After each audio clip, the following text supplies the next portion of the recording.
Olá a todos, no vídeo de hoje vamos conversar um bocadinho sobre as minhas leituras do período de verão e das férias. Eu não atualizo este canal há muito tempo, então achei que este vídeo é pertinente, até para eu conseguir dar um feedback sobre aquilo que foi o Summer Book Bingo organizado pela Dora. Sempre que um livro se integre nessa iniciativa da Dora, eu vou deixar aí escrito alguns em que categoria é que se integrou para eu não estar sempre aqui a abrir o outro ficheiro, as notas do telemóvel, que eu agora estou aqui no Goodreads. Em junho foram lidos 3 livros e estes não integraram no projeto da Dora porque só começou em julho. Então começámos o mês de junho com a releitura de Eleanor and Park. Vocês já sabem que eu adoro. Eu tenho quase a certeza que em algum dos vídeos anteriores eu comentei sobre esta leitura e até fiz questão de mencionar aquela tradução meia manhosa, enfim. Apesar desses detalhes em relação à tradução, é uma leitura espetacular na mesma, eu gostei na mesma. É um livro que eu guardo muito carinho. Apesar de ser um livro que tem personagens principais adolescentes, nós temos aqui um young adult muito diferente do que se vai vendo por aí. Passa-se nos anos 80, por isso já é diferente, porque tem muitas referências à música que eu gosto, a bandas desenhadas, certos filmes, então é muito bom por causa disso. As personagens são muito bem desenvolvidas e a relação entre elas também vai fluindo naturalmente, não é nada forçado. E depois também aborda grandes problemáticas, como é o caso da violência doméstica, de uma forma também bastante natural. Por isso eu dei na mesma, dei outra vez 5 estrelas e é dos livros que eu mais adoro. E o segundo livro que eu li foi o segundo volume das obras completas da Maria Judite de Carvalho. Vocês já sabem que a Maria Judite de Carvalho é das minhas autoras favoritas de sempre. Tenho um carinho enorme pelas obras desta mulher e sou completamente fascinada pelos contos dela, que têm sempre, são sempre tão intemporais pelas temáticas que abordam. E, enfim, gostei muito deste segundo volume. Houve alturas que eu achei que o primeiro volume era superior, mas agora que eu penso, o que eu acho que aconteceu foi que quando eu li o primeiro volume das obras completas, foi digamos, um choque. Fui realmente muito surpreendida porque não conhecia assim muito da autora, só tinha lido um conto dela no secundário e nem tinha percebido muito bem. Mas foi um choque, uma agradável surpresa. E agora, neste segundo volume, eu já sabia para o que ia, porque já tinha lido, já tinha relido até alguns contos, então eu já sabia para o que ia e por isso, pronto, não foi assim uma surpresa tão grande, mas ainda assim eu gostei da maior parte dos contos e é sensacional. Recomendo-vos vivamente a lerem Maria Judite de Carvalho. Também gostava de falar um bocadinho sobre este livro para deixar registado, porque eu fiz um vídeo de opinião aqui no canal do primeiro volume. Mas pronto, se vocês leram Maria Judite de Carvalho, vocês sabem o quão bom é. E por último, ou melhor, reli A Casa dos Espíritos de Isabel Allende. Foi uma leitura obrigatória para a faculdade, para a minha disciplina de espanhol, então eu reli em espanhol. Reli mais ou menos, eu ouvi o audiobook. Foi uma experiência interessante ouvir o audiobook, foi a primeira vez, foi uma experiência interessante. Mas pronto, este livro continua a ser absolutamente sensacional, continuo a gostar muito. Eu este ano também li os 100 anos de solidão, como vocês sabem, e eu então agora a reler de seguida quase A Casa dos Espíritos fez-me perceber algumas influências diretas que a Isabel Allende tinha da parte do Gabriel Garcia Marques. Mas é um livro, se vocês não gostaram muito dos 100 anos de solidão porque acharam que era muito pesado, as temáticas e a família, que os nomes repetiam-se muito, pronto. Aconselho-vos a lerem A Casa dos Espíritos porque é muito mais leve, mas a história é ainda mesmo intensa. A forma como é contada é mais leve, mas a história é muito boa. E eu recomendo imenso. Se vocês gostam de realismo mágico, também recomendo imenso.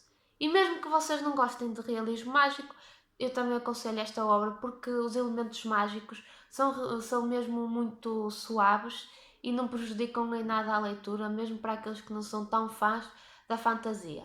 As personagens femininas fortíssimas têm um destaque maior neste livro. Por isso eu recomendo-vos a lerem A Casa dos Espíritos também. E se quiserem saber mais, também tem por aí um vídeo no canal em que falo só sobre ele. Agora entramos em julho. Como vocês podem ter reparado, junho foi um mês de poucas leituras, mas as 3 que fiz foram 5 estrelas, por isso foi muito positivo. Agora em julho já estava mais ou menos de férias, uma boa parte do mês já estava de férias, então já li algumas coisas. E o que é que foi? Começámos o mês com um livro contemporâneo que é Pessoas Normais de Sally Rooney. Eu sei que tem série na Netflix. Eu dei 4 estrelas porque realmente cativou-me muito, tanto que eu li-o num dia. Mas como é que eu ia dizer? Este livro precisa de um vídeo só para o discutir. Porque nós temos a história de 2 adolescentes que são muito diferentes, mas unem-se por conta dos problemas que têm. Eles criam uma relação especial porque ambos são outsiders de maneiras diferentes. E depois, à medida que os anos vão passando, a ligação vai se mantendo e fortalecendo, mas a personalidade deles vai ficar cada vez mais abalada por certos problemas que eles vão tendo, o que é perfeitamente normal na vida real. Contudo, são personagens que de normais não têm muito. O livro é bom porque vai buscar temáticas que estão muito em dia, problemas que existem mesmo na nossa sociedade, principalmente na gente que é jovem, mas está de uma maneira muito, muito exagerada. Então é demasiado pesado para ser real. Não sei se me estou a fazer entender. E outra coisa que me fez dar as 4 estrelas e não as 5 foi uma certa característica de escrita da autora em que os diálogos não eram sinalizados. Eu não percebi porquê. Não tenho nada contra essas escritas mais criativas, mas, por exemplo, José Saramago, como todos sabemos, utilizava pouca pontuação, mas era justificável, porque as palavras que ele utilizava e o tipo de discurso que tinha davam a sensação que ele estava sentado à nossa beira a contar uma história. Ou seja, a escrita dele tem um tom mais oralizante. Aqui isso não existe, eu não sei, eu acho que ela só colocou essa particularidade para ser diferente. E isso eu não gosto muito, acho que foi inútil mesmo. Mas sem grandes problemas em relação a isso. De seguida, li Como Água para Chocolate de Laura Esquivel. E este livro foi uma grande desilusão, porque eu pensava que ia ser muito divertido, mas foi uma seca autêntica, foi muito monótono. Eu acho que o li por recomendação do meu professor. Na altura nós estávamos a dar o realismo mágico e ele disse que este livro também estava fixe para quem gostasse do género, mas eu sou muito apreciadora, muito mesmo, de realismo mágico e não gostei desta história porque as personagens são muito rasas, a história também é muito rasa e não acontece nada de especial. E eu acho que quando as personagens não me cativam, dificilmente eu vou conseguir apegar-me à história. E pronto, e aconteceu isto com esta obra. Não sei se a Laura Esquivel tem mais algum livro que valha a pena ler, digam-me vocês, mas pronto, de realismo mágico, se vocês gostam, não leiam este. Há melhores, por exemplo, A Casa dos Espíritos, Pedro Páramo, 100 anos de solidão, por aí, mas este não. Eu aqui no Goodreads aparece que eu dei 3 estrelas, mas eu vou mudar agora mesmo para 2, porque não vale a pena as 3 estrelas.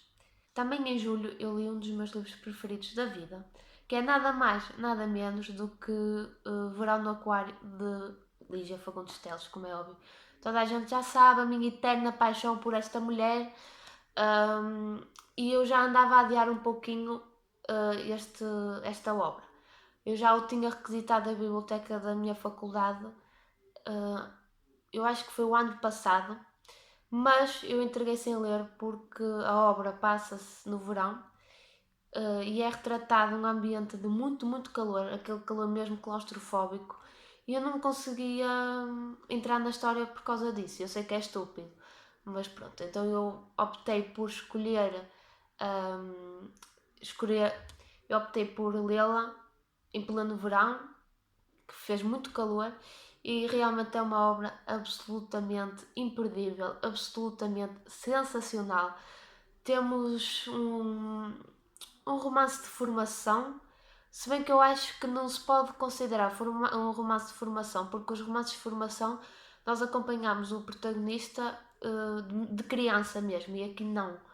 Então tenho que pesquisar sobre isso para fazer um vídeo de opinião, que eu com certeza vou fazer, já tenho o roteiro mais ou menos pronto, só falta verificar essa questão. Mas pronto, não me vou alongar muito, só quero que vocês saibam que o Verão no Aquário é tão bom como As Meninas e é tão bom como a Ciranda de Pedra.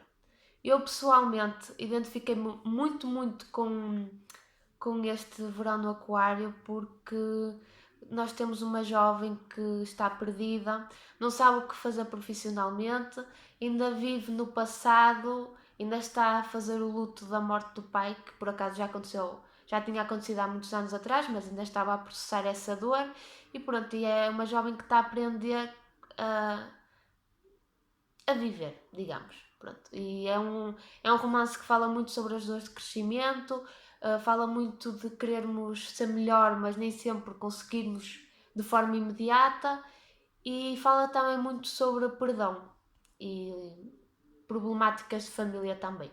Por isso recomendo-vos muito, foram 5 estrelas super gordas, é um livro que eu vou reler todos os anos porque adoro, e realmente a Lígia é das minhas autoras favoritas de sempre. Também em julho, estreiei-me com a Agostina Bessa Luís, com a sua obra Estações da Vida.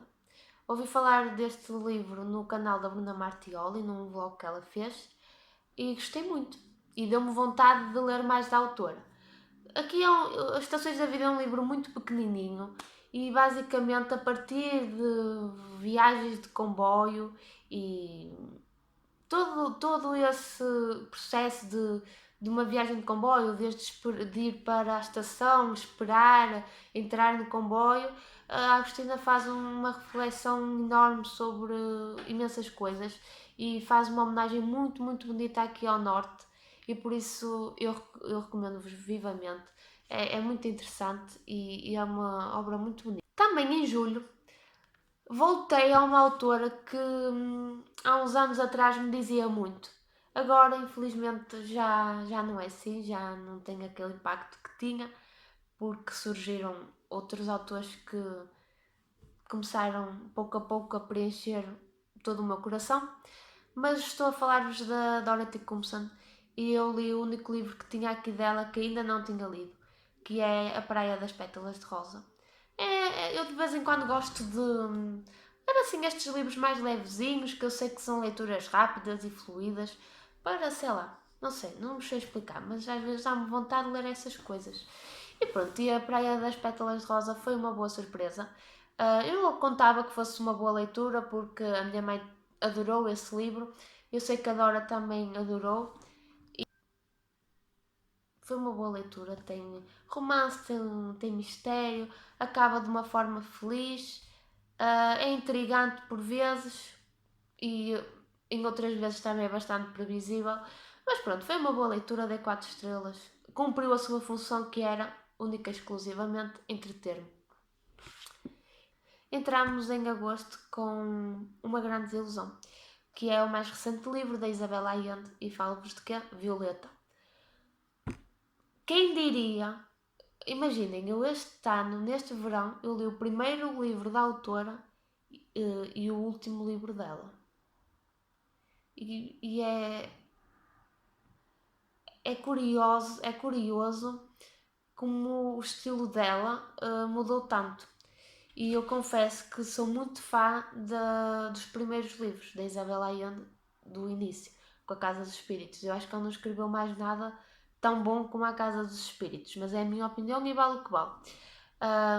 Aqui a Violeta, pronto, acompanhamos uma mulher que supostamente é muito guerreira, que conquista muitas coisas na vida, é muito forte, enfim. E eu canso-me um bocadinho desse tipo de personagem que é tão perfeita assim. Não achei a história assim muito interessante. E pronto.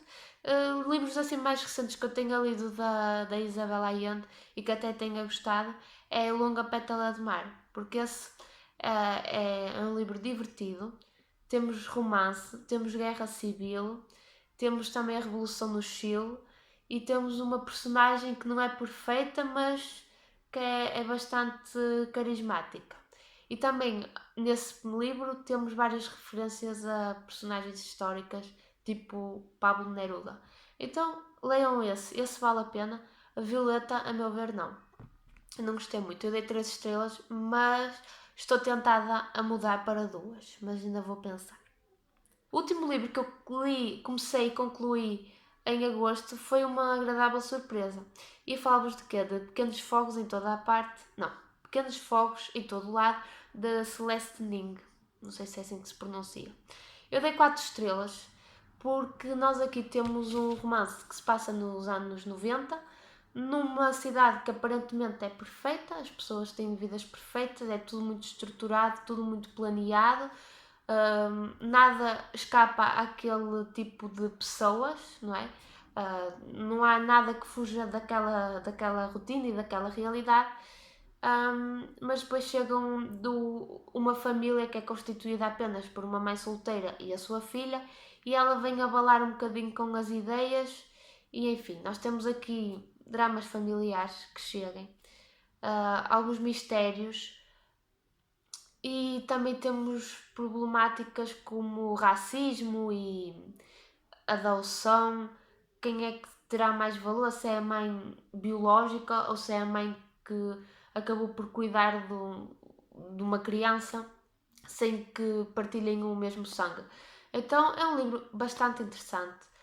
Como é que eu ia te explicar? É uma leitura que não é completamente arrebatadora, mas é muito bem construída, e então as 4 estrelas que eu dou são 4 estrelas muito sólidas. As personagens também são bem construídas e tudo mais. Na prática tudo funciona bem, mas a mim não houve nada que me arrebatasse para que eu pudesse dar as 5 estrelas. E olhem que eu gosto muito de dramas familiares, tudo que tenha dramas familiares eu estou lá porque eu adoro, mas este, pronto, foi uma leitura simpática, mais simpática do que eu estava à espera, e, e enfim, mas faltou qualquer coisinha aí. E depois, há ainda 2 leituras que eu comecei, algures num destes meses, não sei ao certo quando. Quer dizer, um eu sei, que foi em agosto que eu comecei. Estou a falar, eu até vos vou mostrar, um ensaio sobre a lucidez de José Saramago, que eu terminei mesmo hoje. E pronto, posso já dizer que é o livro que eu menos gostei de Saramago. Eu pensava que ia adorar, que me ia arrebatar completamente, mas não. Não sei, falámos dele no outro dia porque não me apetece muito. Não, fiquei desiludida, pensei que ia ser. Que ia me preencher mais. Mas enfim. Outro livro que eu comecei nas férias, aí alguns num desses meses de verão e não terminei, foi Os Maias, a releitura. Como vocês podem ver, eu não estou assim. Não me falta assim muito para terminar. Eu não me tenho dedicado assim a 100% a esta obra. Devia tentar ler um capítulo por dia, mas os últimos dias têm sido caóticos. E, por exemplo, eu terminei este hoje nos transportes, porque ele é levezinho para andar na mala. Agora este já é um bocado mais complicado.